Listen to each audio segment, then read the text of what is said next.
I don't know that you can separate the ninth with any other part of this game. We haven't had a game like this in a long time. And when you consider the guys that were on the mound for both teams, you wouldn't expect this to be a 12-10 final. Vazquez been in a run that he's swinging the bat with some authority. He gets a 3-1 fastball that he turns his place upside down. But from Sale to Kimbrel to Carrasco to Allen, again, some odd things took place here offensively. Wild pitches, home runs, exciting ball game. Good to come out on top. John, Sale and Kimbrel have arguably been your two most valuable guys on the team all year. You've won a lot of games because of them.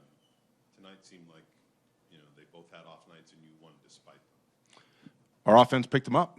So many times they've been in the spot where, they individually and collectively have picked us up. This was one night that, maybe on the flip side, we paid them back. But, an exciting ball game. It's good to see some guys starting to come to life. Mitch with some really good swings tonight.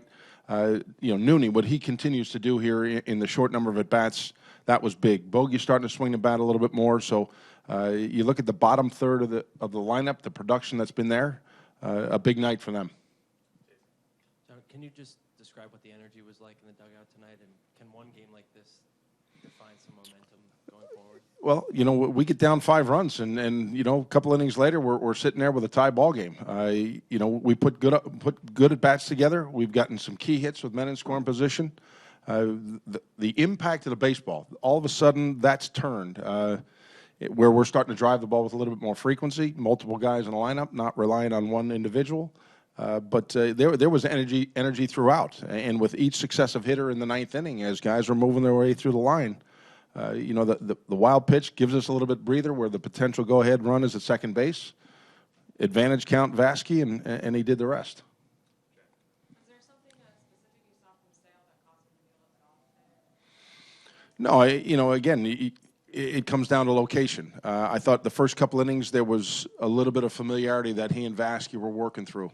I thought the pace might not have been as rapid or quick as we've seen from Chris in his other starts. But then he settles in, and he started to make quality pitches. They get a little bit better rhythm. I know the 3-2 slider, he certainly would like to have back to Encarnacion, particularly with the base open. But again, our offense bailed him out tonight.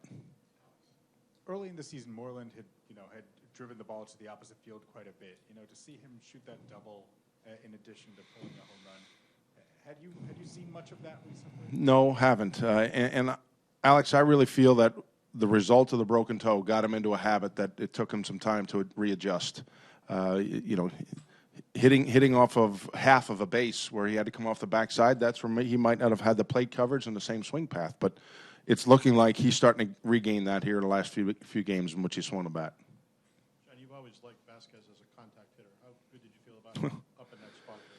Well, we couldn't make the move. We had no moves to make. But he's been swinging the bat with the authority. There's been some hard contact through the middle of the field. And like I said, he sold out in a 3-1 pitch and drives the ball like he did. But, the last probably 4 or 5 ball games in which he's been behind the plate, he's swinging the bat very well. Maybe he's proving he's not just a contact type hitter. John, your thoughts on that catch by Jackson? Phenomenal. I think anytime you see a guy leave the playing field and still holds onto a play, just a great catch. We've seen a couple here in the last 2 weeks in that triangle, and you tip your cap to just a tremendous play. The production for Nunez and Devers, easy to see. Have they brought anything else, vibe and energy, anything like that? Well, yeah, Evan, I think so. There's certainly a newness that surrounds new guys in your team and your dugout, and certainly your lineup. And the start in which both have gotten off to, there's confidence each time they step into the box. And for a guy at 20 years of age, there's a lot of confidence that rings through everyone that's watching it. But both of those guys, hard contact, a lot of it, and much needed, I will say that.